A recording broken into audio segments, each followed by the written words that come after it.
कल्पना करो उस दौर को जब ब्रिटिश साम्राज्य पूरे हिंदुस्तान पर काबिज था। हर तरफ गुलामी की जंजीरें थी और ऐसे दौर में एक नौजवान खड़ा होता है, विनायक दामोदर सावरकर, जिन्होंने बचपन से ही क्रांति की आग लगा दी। पुणे में विदेशी कपड़ों की होली जलाकर स्वदेशी मूवमेंट की शुरुआत की।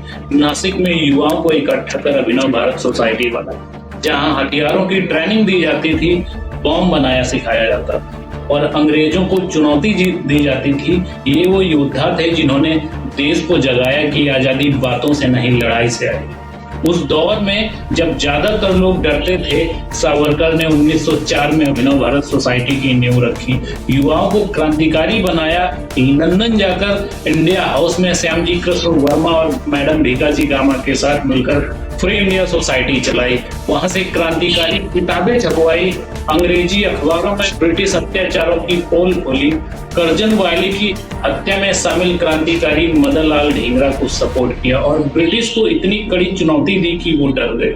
सावरकर ने 1857 की क्रांति को पहली आजादी की लड़ाई का नाम देकर किताब लिखी, जो ब्रिटिश ने बैन कर, लेकिन वो किताब युवाओं में आग लगा रही थी। ये योगदान था जिसने विदेश में रहकर भी अंग्रेजों की नींव हिला दी। उस दौर में जब सावरकर को 1910 में गिरफ्तार किया गया, नासिक कॉन्स्पिरेंसी केस में दोहरी उम्र कैद की सजा दी गई, 50 साल की, और काला पानी भेज दिया गया। अंडमान की सेल्युलर जेल में जहां यातना की कोई हद नहीं थी, घानी चलानी पड़ती थी, कोठरी में बंद रहना पड़ता था, लेकिन सावरकर कभी टूटे नहीं। जेल की दीवारों पर नाखून से कविताएं लिखी, साथी कैदियों को क्रांति की कहानियां सुनाई और देशभक्ति का जोश जगाया। 13 साल की यातना सही, लेकिन जेल से बाहर आने के बाद भी लड़ाई जारी रखी। ये वो कुर्बानी थी जो लाखों युवाओं को इंस्पायर करती थी कि देश के लिए सब सहना पड़ता है।